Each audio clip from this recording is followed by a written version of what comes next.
Okay, so let's go ahead and apply the concepts that we just talked about in the previous video. And we're going to work some problems with Newton's law. Okay, apologies. I need to go ahead and get this tool.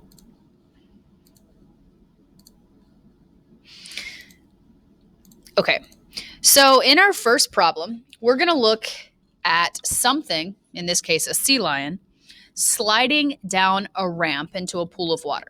And let's sketch out what we know. So we see the length of the ramp. We can see the angle it makes with the surface or with the ground. We know the kinetic friction coefficient, and we want to see how much time it takes for this sea lion to make it into the little pool of water. So here is my ramp, and this is my horizontal. Okay, so this angle is 23 degrees. We have a sea lion. Oh boy, I don't know how to draw this. That's close enough. There's its eyes. That might be more like a walrus. That's okay. And the forces that we're going to see here are a normal force. And remember that normal force is perpendicular to the surface. And we're going to have the force of the sea lion's weight, which is mg. And we need a coordinate system. Don't forget that. Okay, so I'm going to draw that over here. I'm going to make my coordinate system so that the x direction is the same as my ramp. Okay, that makes the most sense to me. So in this case, friction has only an x component, and that's because the sea lion is moving in this direction. The sea lion is not moving in the y direction. However, the normal force only has a y component. The normal force has no component in the x direction. The weight, finally, has both an x and a y component, so we're going to have to use that information to help us. And remember, the x component for weight would be mg sine theta, and for y, it will be mg cosine theta. So back to the question, we want to find t. But if you take a look at all the equations we have so far, any equation that has time also needs to know the acceleration. But we don't have acceleration right now. So let's find it. We're going to need to look at the sum of our forces in both the x and the y directions.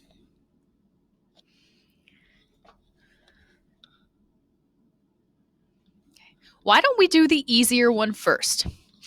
Let's take a look at the information provided for the y direction. And we know both of these are going to be equal to MA, that's MAX, and this will be MAY. Why did I want to do this one first? Well, we have no movement occurring in the y direction. So the acceleration in the y direction is just going to be 0, which is nice. We do still have other forces in the y direction.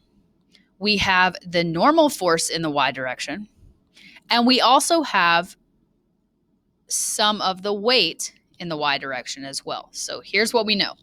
While the acceleration is 0, there is a normal force in the y direction, and we have a weight component in the y direction. So that means we would have the normal force minus that component of weight is equal to 0. Well, if we just rearrange that really quickly, we will find that the normal component in the y direction is equal to mg cosine theta. Okay, so let's take a look at the x direction. Well, in the x direction, we have no normal force. Okay, so we don't have to worry about that. We do, however, have a friction component in the x direction, and we have a weight component in the x direction. So when we're considering how to set this part up, we're going to take our weight component, which we know weight is mg, and this is in the x direction, minus the friction component.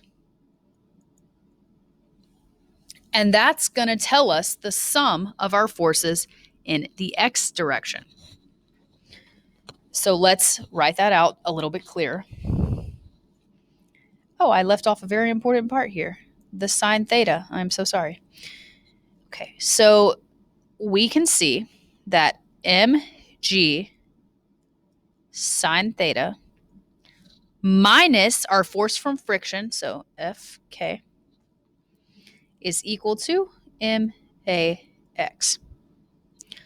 Let's substitute, because we know that the force of friction, this, can be replaced with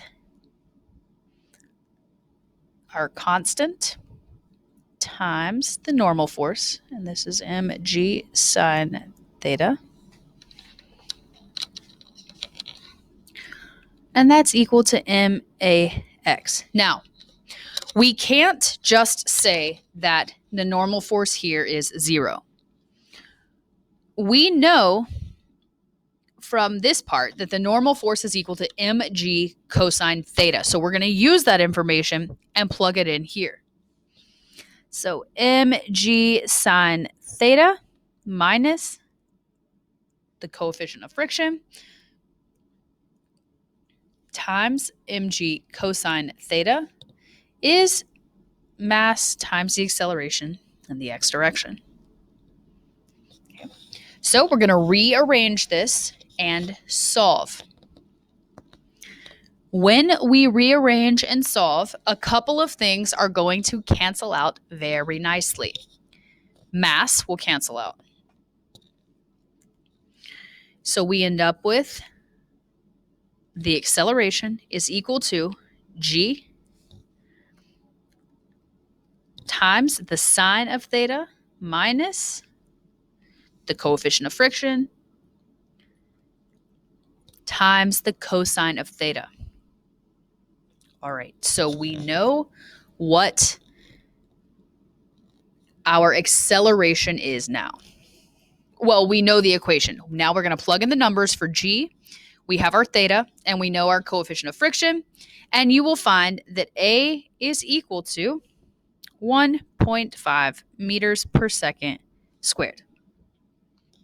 Okay, I'm going to need to erase a little bit so I can continue writing. I'm going to erase this part over here. I hope you have what you need. You can always rewind the video. Okay, so now that we have acceleration, finding time will be quite straightforward and simple. Take a look at those equations of motion, and I hope you're going to choose the right one. Let's see which is going to be easiest to work with. This one is going to be easiest to work with, and I'm going to show you why.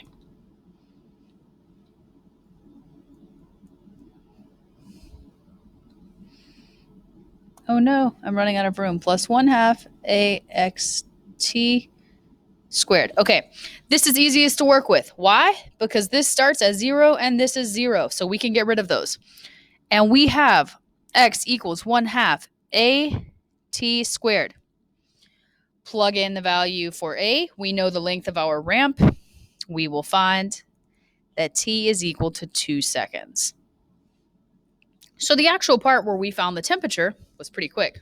It was finding that acceleration that took some time.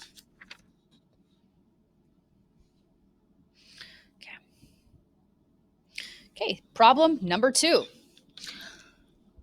We are looking at a flatbed truck, which is going to tilt up slowly to try to get a crate to slide down it. It tells us that when the angle exceeds, so goes over 23.3 degrees, that crate is going to begin to move. So we want to know the coefficient of static friction that exists between the truck bed and that crate. Okay. So since our maximum value for theta is 23.3 degrees, let's choose the value directly below that, and let's work with theta equals 23.2 degrees. Because we can be sure that if we're at 23.2 degrees, that box is not going to be moving, and we'll be able to calculate the static friction. Okay, so I have a box. I'm going to draw the angles. It's going down a ramp. I'm going to have a normal force acting on it.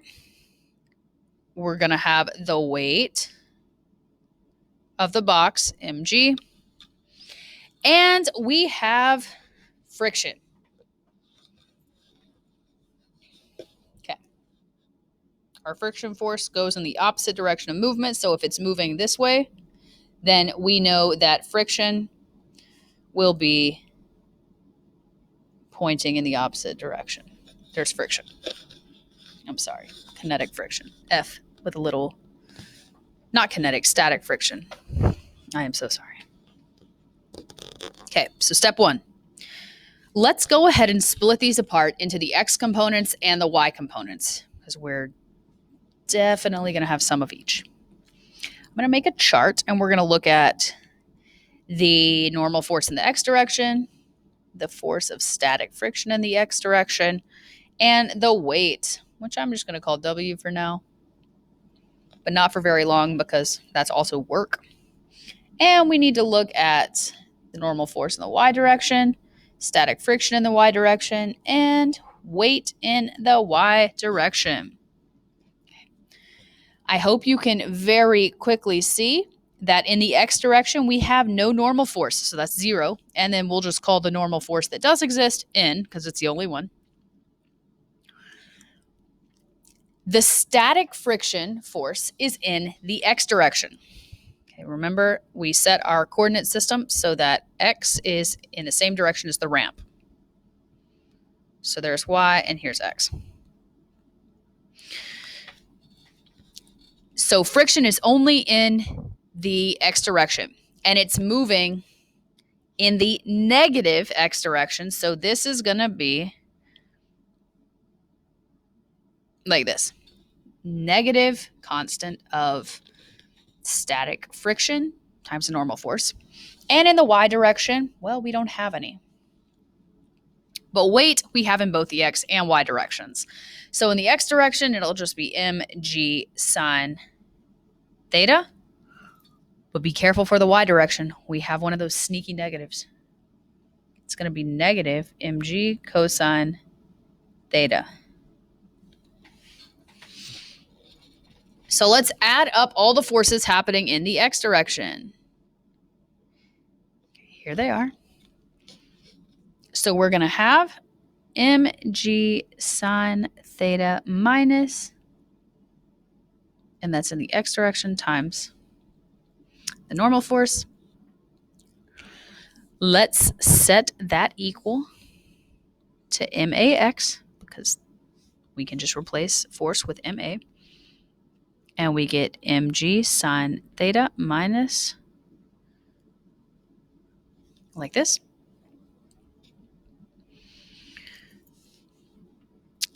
The acceleration when it is not moving is 0. So this will just become 0 equals mg sine theta minus the coefficient of static friction times the normal force. Okay, let's do the same thing in the Y direction. I'll use a different color so we don't get these mixed up. Okay. So in the Y direction, well, this one is pretty easy in the Y direction. We have the sum of our forces in the Y direction is equal to our normal force minus, because it's normally we would add them together, mg cosine theta. If we rearrange that, well, we need to plug this in first. Again, acceleration is 0, so it's 0 equals n minus mg cosine theta. This box crate is not moving in the Y direction. There is no acceleration in the Y direction. So n equals mg cosine theta. Okay, final step. So step 1 was splitting into X and Y components. Step 2 was applying the second law. Step 3 is going to be making substitutions. Okay, we found a value for n. So let's plug this right here. And we'll end up with 0 equals mg sine theta minus that coefficient of static friction times mg cosine theta.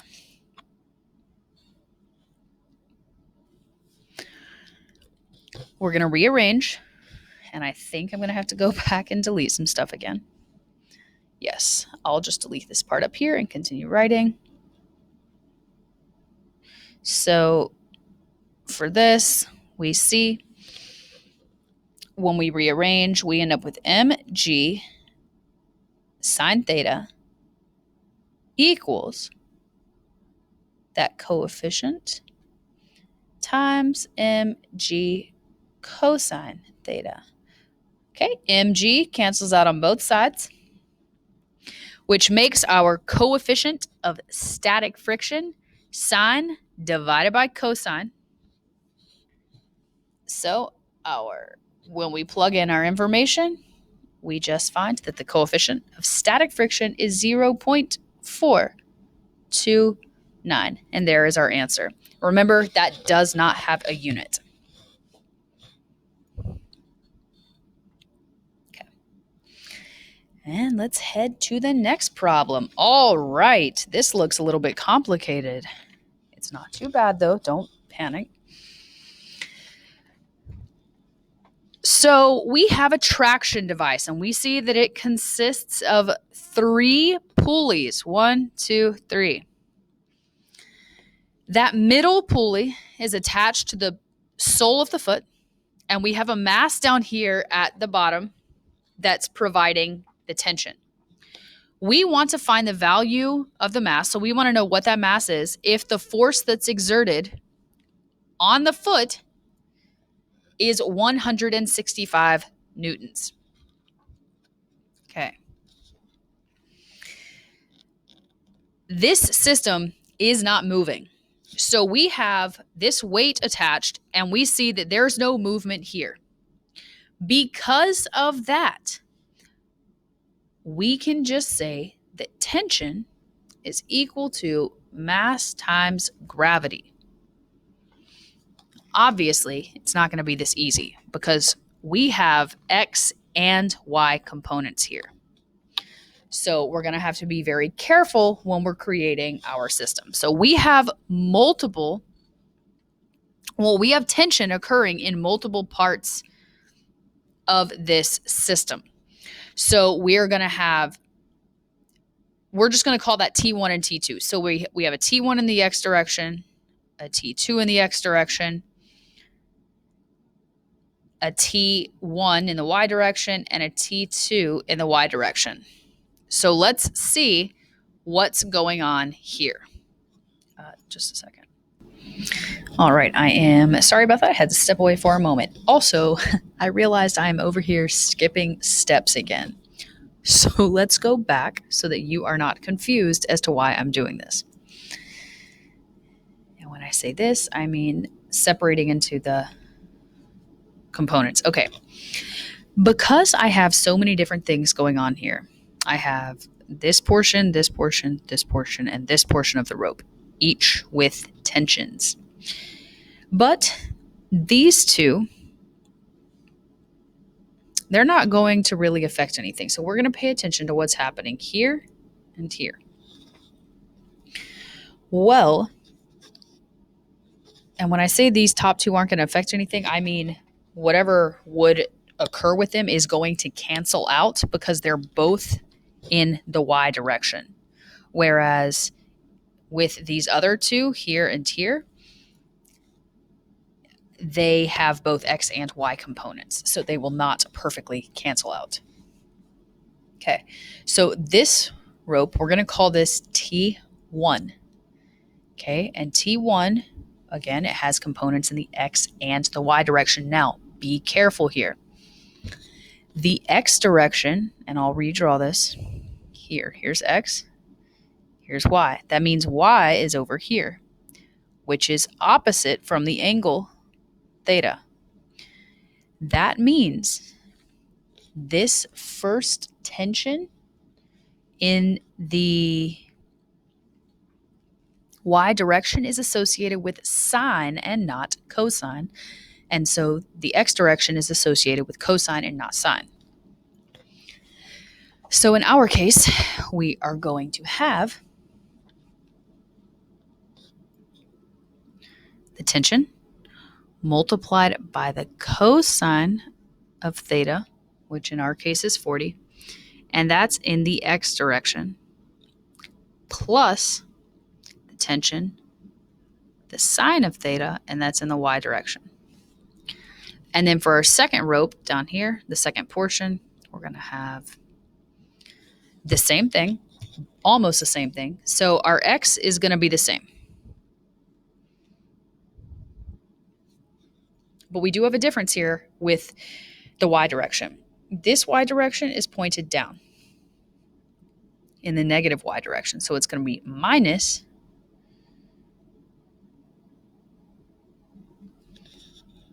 like this. Okay, now we can take the x and the y components and split them apart. And I hope you can immediately see that these y components over here, these are going to cancel each other out. So we can just ignore these. These are going to cancel out to 0. We just need to focus on the x components. And I see that I have t cosine theta x hat, so it's in the x direction, and I have it again in the x direction. That means my forces coming from the tension in the x direction are just 2 multiplied by t cosine theta.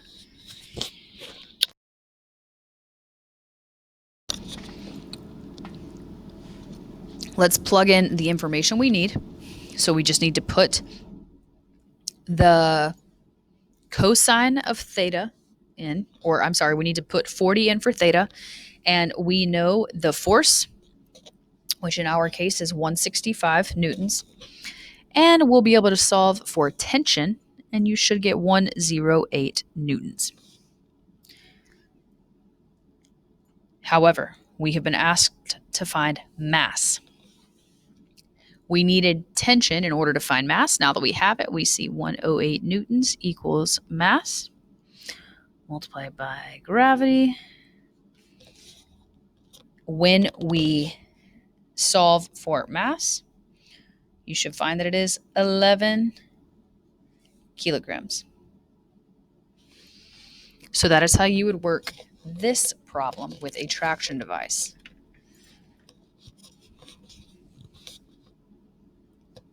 And let's erase that now.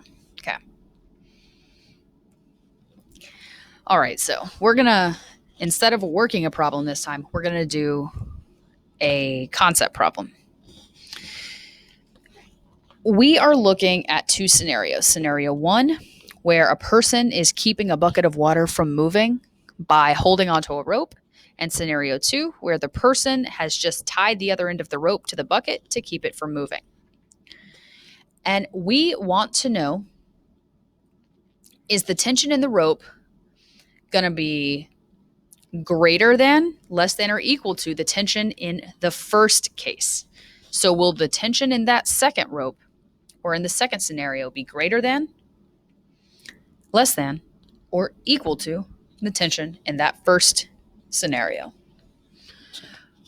Well, in the first scenario, the tension in the rope is just caused by the weight from that bucket. So we can simply write that T equals mg. In the second case, though, when that rope is tied to the bucket, the tension gets split, I guess you could say, into both sides. So each side now has tension from the weight, which means that each side is now supporting half of the weight instead of the single rope supporting all the weight. So in this case, it will be T equals 1/2 mg. That means option B would be correct. Okay, there it is.